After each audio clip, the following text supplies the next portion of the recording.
Today's video is about 3 Swatch prototypes, and two of them are completely mechanical, and one is quartz, and it's the basis for the Swatch concept and quartz dominant line of quartz watches. Now, the reason I'm calling this a Swatch prototype is that this watch, which I call the GG, I've done a lot of research on, and I believe without a doubt that the gold case of this watch was the model for the reference for the Swatch case back in 1982, and that this case was made over a decade before that by Gerald Genta. So I'm as sure of that as I can be right now. So I'm considering this the earliest Swatch prototype.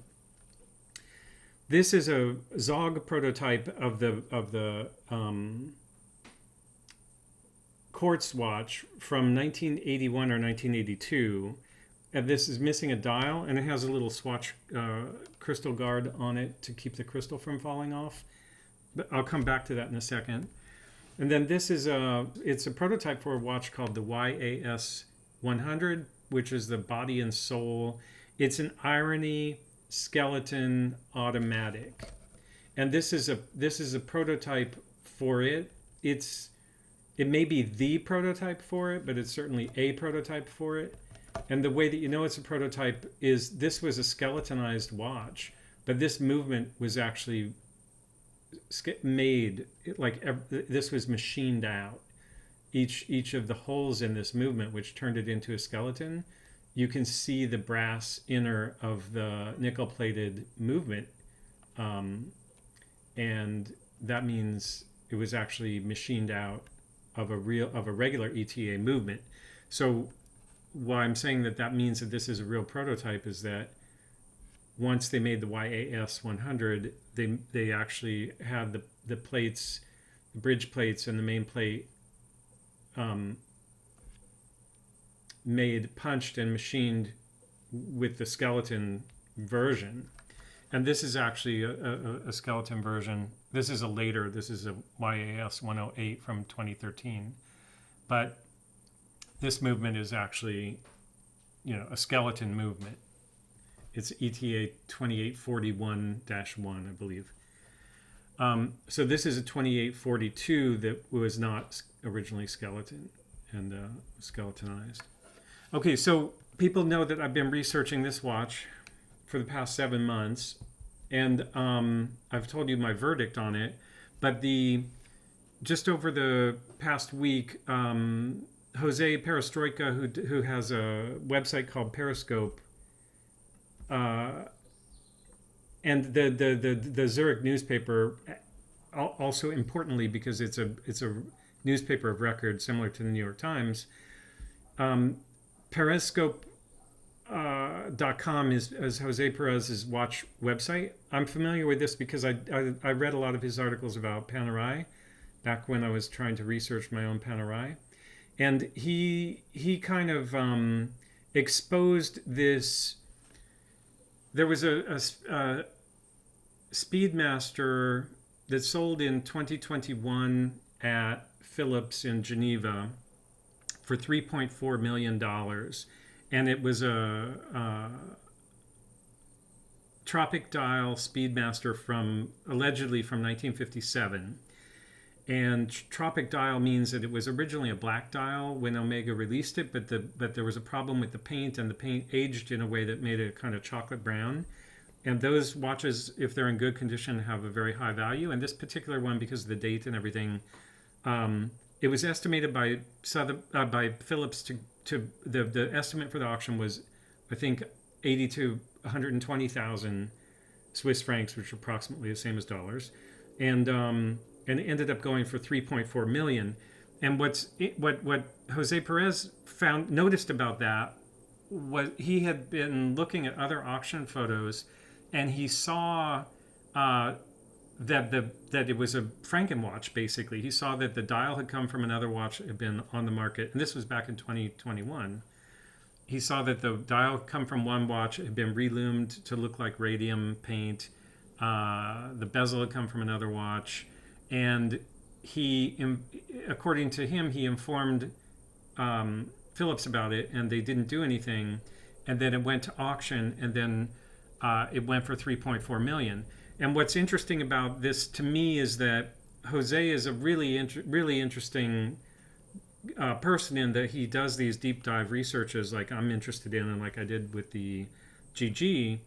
And I haven't talked to him about his method, but he's kind of doing it from for this watch anyway.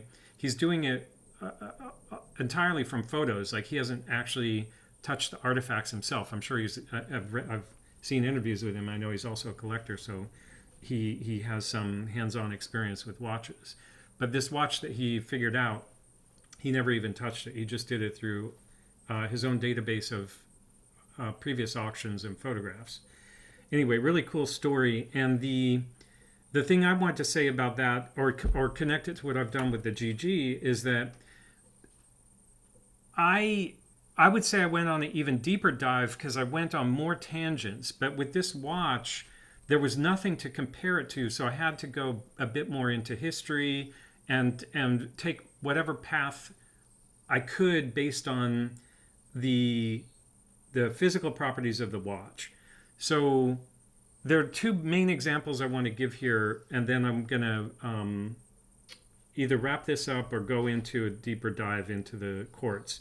But basically, when I was researching the Omega reference 135017 SP, which is the reference number that's engraved in this gold watch, I discovered that it used a tool 107, Omega tool 107 tool. And again, I'm just going to try to talk a little bit about the importance for me of like the physicality of things.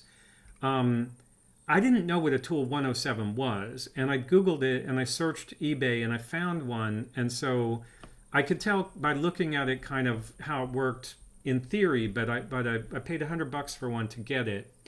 And one of the things that was interesting about it is that it says the diameter of I had measured the crystal in this watch, and it was 32.8 millimeter diameter, but the tool 107 says 32.95 on it. And the reason it says 32.95 is it compresses the crystal with its tension ring down to 32.8 so that it can fit into the opening in the watch. And then when you remove the tool, it expands, and it expands to 32.8, but it can't go beyond that. So that's how you get the tension and the waterproofness of the watch. Now, this watch has a very easy to remove crystal, which is not the correct crystal, probably because it was manipulated at some point. It was easier just to stick a slightly smaller crystal in there. So it fits, it press fits, but it's not the correct crystal, and it's not as compressed as it should be. And that's why it measures 32.8. Now, the whole reason I wanted to talk about that is like I needed to understand the tool. I wanted to understand the tool, and I didn't know that it would have that number on it, 32.95. But then when I was researching the Zog prototype and I measured the diameter of it, what I discovered was that it's exactly 32.95. And let me move this to a safe place. So the Zog prototype that I bought, I paid about, I think, $440 for this, which probably seems crazy. But I bought it just in the last 6 months, and it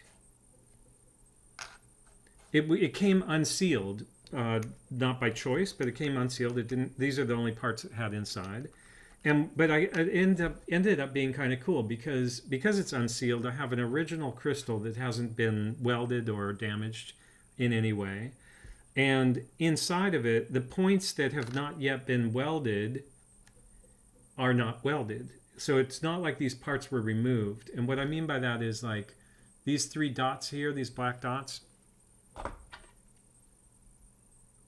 1, 2, 3. Those are points for welding, and so is this one. So additional parts go on this, and then they get this plastic gets pushed down and melted to hold the additional parts on. And this is an example of a piece that's put together, and those are those three pieces after it's been welded. And then this is a gear that also gets a little weld on it to keep it from popping out. So this was a prototype that was never fully assembled, but it's cool because it let me get more into it than I would have if it was sealed. And if I'd paid any amount of money for a sealed one, I never would have opened it. And then again, from having the crystal removable, I could measure it.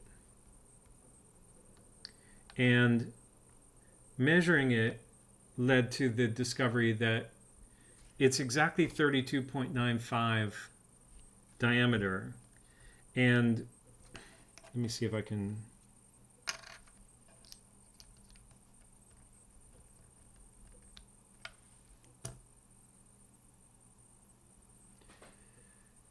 So you know the way this works is if it was 33, the 0 would be at 33. So the fact that the 0 is like just a hair before 33, you look on this scale and you go, and this is 32.2, 0.4, 0.6, 0.8, and this is 33. So 30, and this is 0.9. So 32.95 is the corresponding, that's what it is. This measures in 0.5. So we have a 32.95 crystal on this, and this was one of the data points.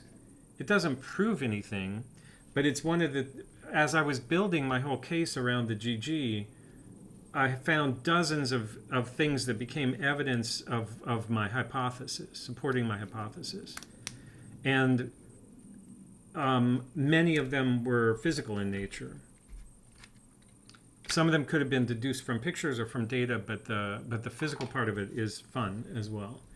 And so then this watch, what's interesting about that, so in my PDF about the GG, there's a page about this, the coincidence of the crystal being the same size. There's also a page about, or not even a page, it's just a mention of this watch, and that's why I wanted to talk about it a little bit. I bought this watch because I've always been interested in skeletonized ETA movements, and this was a very inexpensive way to get it. This was 220 francs or something like that. And again, this is a prototype, 2013 prototype for the YAS 100, and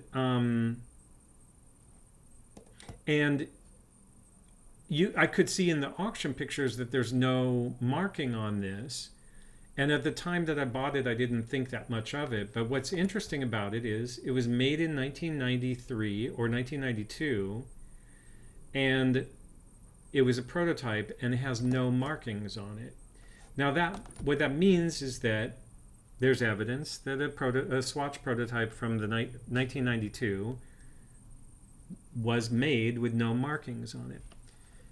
And that ended up becoming important in my research because I realized after going down this road of the registrant who registered the mark on the GG, and the Zug newspaper stories, I realized that what happened was someone made a prototype at Swatch that was used to pretend to be the GG in the early 1990s, 91 or 92. And the registrant told me that he got the case from somebody, but he told me he wouldn't tell me, and he never told anybody where he got the case from. So in my PDF, you could see, like, I realized that there was only one place where he could have got the case, and that was from Swatch. And then the question would be, well, how could Swatch have that case made without anybody noticing, or with few people noticing, or nobody thinking it was weird? And the answer is Swatch had the cases made, in theory, or with all probability, Swatch had the case made for the registrant that was made to look like the GG, and they simply had it made as they would have any other prototype made with no markings on it at all. And then it could be dressed by the Omega Museum, which is what the registrant told me happened. The movement was provided by the director of the Omega Museum. So since the registrant apparently didn't know watchmaking and wasn't actually a watchmaker and had these things made for him, one could presume that the museum also put the movement in the case. And if the case came from Swatch and the movement came from Omega, which is Swatch, then that's the thing that's interesting. And all of this evidence like points to the probability that that is in fact what happened. And it's physical evidence, and this GG was a hard watch to research. Now, the other thing that happened with the Perez story is that it also shows something, which is that only happened 2 years ago, and it was only discovered in April after I started my research.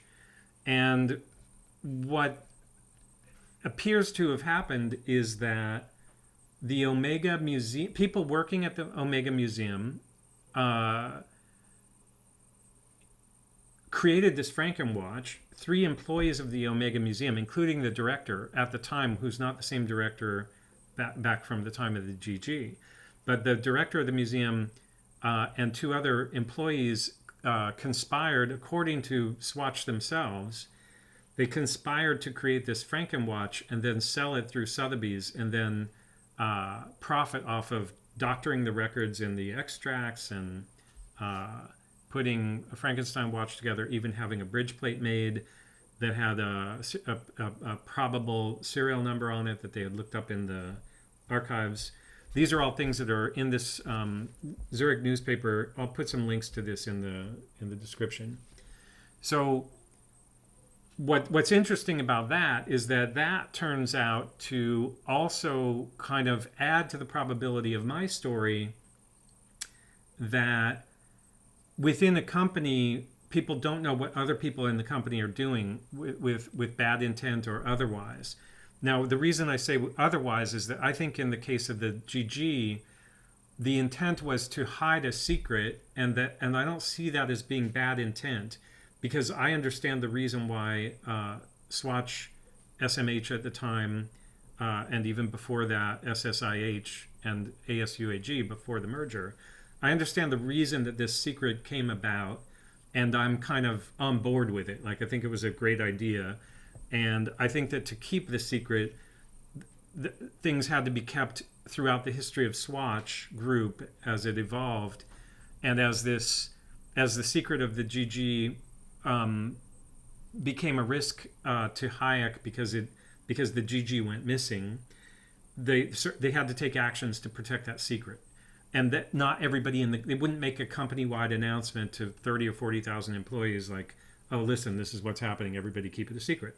Certain people kept it a secret and kept it very close to the core, and they covered up the history of the GG. So from my point of view, that's a certainty now, and that was all discovered through this research. And then the recent story just kind of makes it even less of a sacrilege for me to say this kind of thing happens, because it's evidence that even worse things happen with criminal intent or whatever. But I'm super happy about the outcome of the GG, and the story continues to fascinate me on every level.